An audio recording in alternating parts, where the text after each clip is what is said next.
दोस्तों, आज की कहानी है बेटी को ससुराल से आते ही देख माँ इतनी चिंतित क्यों हो गई। कहानी पसंद आए तो वीडियो को लाइक और सब्सक्राइब जरूर करना। कितनी लापरवाही से काम करती हो तुम। रमेश के स्वर की कड़वाहट पिघले शीशे की तरह कानों में उतरती चली गई।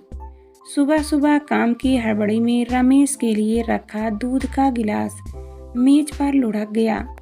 सरिता बेजबान बनकर अपमान के घूंट पीती रही, फिर खुद को संयत कर बोली, टिफिन तो रख लो। भाड़ में जाए तुम्हारा टिफिन, बच्चा रो रहा है और तुम्हें टिफिन की पड़ी है। ले रही हूँ विनय को, लेकिन आपके खाने पीने की चिंता भी तो मुझे ही करनी पड़ेगी ना। छोड़ो ये बड़ी बड़ी बातें। रोज की तरह सरिता को शर्मिंदा कर रमेश जूते खटखटाते हुए ऑफिस निकल गए और सरिता ठगी सी रह गई। नन्हे विनय को गोद में उठाकर वह जब तक आंगन में पहुंची, रमेश गाड़ी स्टार्ट कर फुर्र से निकल गए। न मुड़कर देखा न परवाह की। अच्छा, भूख लगी है राजा बेटे को। हाँ हाँ, हम बिट्टू को दूध पिलाएंगे। सरिता के हाथ यंत्रवंत बोतल में दूध भरने लगे। मुंह में दूध की बोतल लगते ही विनय का रोना थम गया, लेकिन सरिता तो जैसे झंझावत से घिर गई थी। अंतर मन से घूम रहे बवंडर पर उसका खुद का भी बस न था। वह सोच रही थी, आखिर उसकी गलती क्या है? क्या समर्पण का यही फल मिलेगा उसे? 22 साल की उम्र में उसने अपनी भावनाओं का गला घोंट दिया। दीदी के उजड़े परिवार को बसाने के खातिर खुद का बलिदान दे दिया, तो क्या गलती हो गई उससे?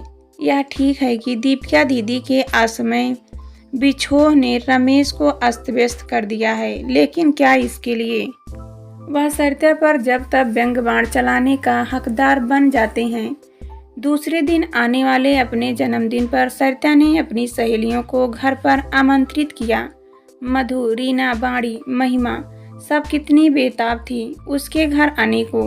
सरिता की अचानक हुई शादी में शामिल न होने की कसर वे उनका जन्मदिन मना रही पूरी कर लेना चाहती थी। सुबह की घटना को भूलकर सरिता ने रमेश के सामने बात छेड़ी, सुनिए, कल मैंने कुछ सहेलियों को घर पर बुलाया है, आप भी 6 बजे तक आ जाएंगे ना?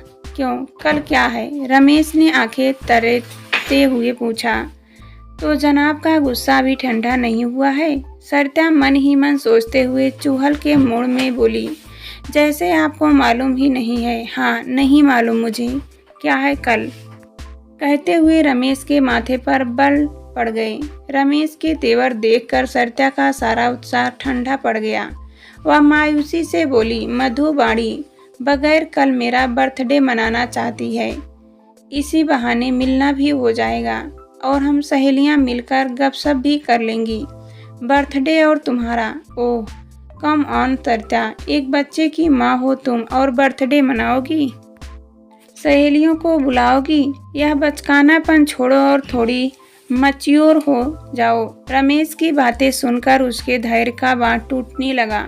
इसमें बचकानेपन की क्या बात है? आप नहीं आ पाएंगे क्या? वह संयत स्वर में बोली, देखूंगा।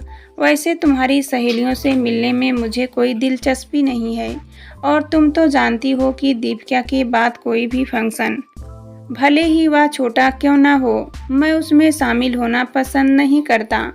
फिर क्यों जोर दे रही हो तुम? रमेश की आवाज़ में उपेक्षा साफ झलक रही थी। शादी के बाद इस दिन के लिए कितनी कल्पनाएं की थी सरिता ने, पर वे सारी कल्पनाएं धाराशायी हो गई। वह मन ही मन आशाएं लगा रही थी कि उस दिन रमेश सुबह सुबह उसे उठाकर कोई अच्छा सा गिफ्ट देगा और वह सारे गिले शिकवे भुलाकर उन्हें माफ़ कर देगी, सारी करवाहट भुला देगी। रमेश उसे सरप्राइज देते हुए एक दिन की छुट्टी ले लेंगे। उसकी सहेलियों के घर में आने पर सारे लोग मिलकर खूब मौज मस्ती करेंगे। विनय भी खूब खुश होगा। सबको हंसी खुशी देखकर बाबूजी को बहुत संतोष होगा कि उनका निर्णय गलत नहीं था। क्या कुछ नहीं सोचा था उसने? पर सब धरा का धरा रह जाएगा। मैच्योर होने की ही तो सजा भुगत रही हूँ रमेश। आज मैं किसी दूसरे घर में होती तो मुझे यूँ उलाहने न सुनने पड़ते। दूसरी बीवी हूँ ना, इसलिए मेरे किए का, मेरी भावनाओं का कोई मूल्य नहीं है आपके लिए। वह तड़प कर बुदबुदाई, लेकिन उसकी बुदबुदाहट सुनने के लिए रमेश वहाँ थे कहाँ। वह तो कब के मामले का पटाक्षेप करके अपने कमरे में बैठे टेलीविज़न देख रहे थे। दूसरे दिन सुबह उठकर जब बाबूजी को प्रणाम किया तो उन्होंने आशीर्वाद की छड़ी लगा दी। खुश रहो बेटा, तुम्हारे आने से यह घर बस गया है। बेटी अच्छा सुनो, आज माँ के यहाँ भी सहेलियों के आने से पहले हो आना। वे दोनों भी तो राह देखते होंगे। रमेश चला गया ना, नहीं तो तुम तीनों ही चले जाते। कोई बात नहीं बाबूजी, मैं ऑटो कर लूँगी। इतना कहकर वह धीरे से मुस्कुराई। नए कपड़ों में 5 माह का गोल मटोल विनय और भी प्यारा लग रहा था। सुनहरी किनारी वाली रानी कलर का सूट सरिता पर खूब फब रहा था। ऑटो रुकते ही माँ दौड़ी चली आई। उसने विनय को अपनी मम्मी की गोद में देकर मम्मी पापा दोनों को झुककर प्रणाम किया। पापा बोले, बेटा रमेश आते तो अच्छा होता। वह तो चाहते थे, लेकिन छुट्टी ही नहीं मिली। अपनी प्रतिष्ठा बचाने और मम्मी पापा को दिलासा देने की खातिर झूठ बोलने में कितनी कुशल हो गई थी सरिता। थोड़ी देर बाद पापा विनय को घुमाने ले गए। उनके निकलते ही माँ को टोह लेने का मौका मिल गया। सच बता सुमी, तो खुश तो है ना? रमेश का व्यवहार कैसा है? सब ठीक है माँ, वह उदास स्वर में बोली। सब ठीक है तो फिर तू उदास खोई खोई सी क्यों लगती है?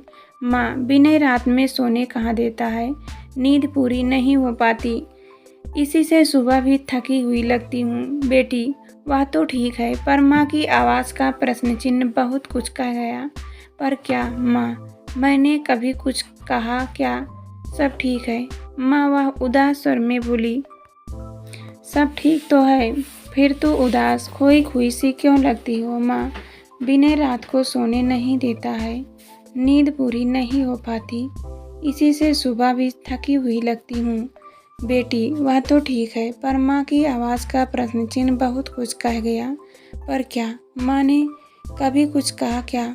वह झुझलाई बोला, नहीं। तभी तो सुमी, यह जो तेरी कुछ ना बोलने की आदत है ना, उसी से तो डर लगता है। तो शुरू से ही ऐसी है, मन की बात भीतर दबा कर रखने वाली।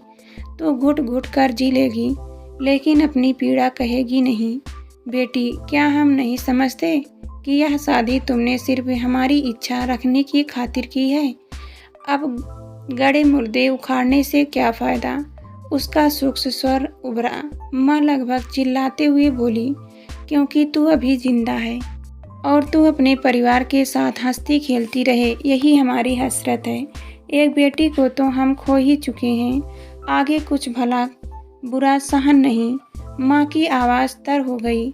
माँ ने हथेलियों से आंसू छिपाने की कोशिश की, लेकिन नाकाम रही। सरिता माँ के कंधे पर हाथ रखते हुए बोली, सॉरी माँ, मैंने तुम्हें रुला दिया।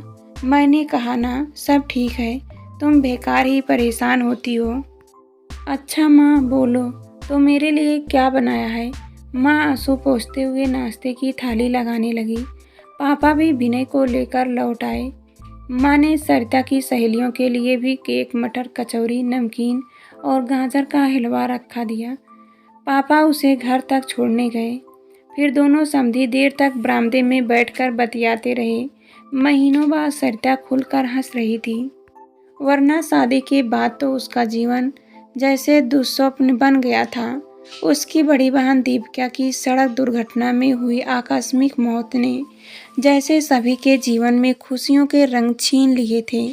मम्मी पापा और बाबूजी की समझ से परे था कि दीपिका की मौत का गम करे या विनय और रमेश के बचने के लिए नीति को धन्यवाद दे।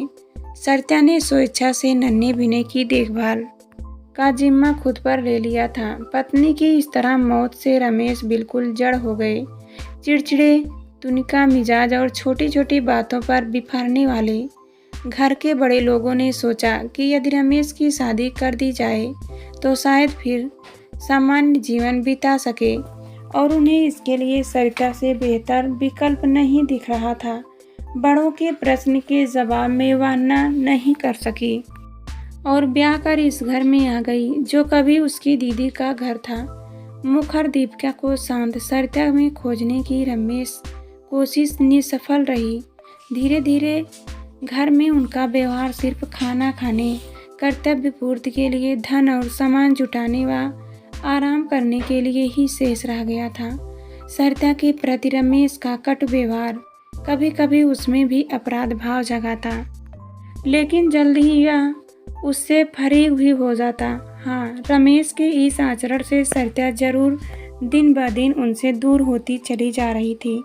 रमेश के उजड़े व्यवहार के बावजूद सरिता विनय की बाल लीलाओं और बाबूजी के स्नेह के सहारे अपने नवनिर्मित धरौदे को बचाने की कोशिश करती रहती।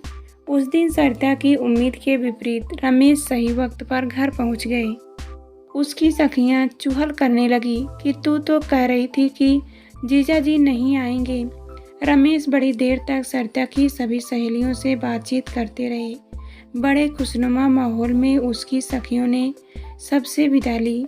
जाते जाते वह बोली, जीजा जी सरिता को लेकर घर जरूर आइएगा। जरूर जरूर, क्यों नहीं। वह विस्मित थी कि लोगों के सामने उसके साथ से भी कतराने वाले रमेश आज इतने मुखर कैसे हो उठे। थैंक्स। रमेश जल्दी आने के लिए सरिता विनय को चादर ओढ़ाते हुए बोली, इसमें थैंक्स की क्या बात है, मैंने सिर्फ अपना फर्ज पूरा किया है। रमेश का स्वर हमेशा की तरह सपाट था।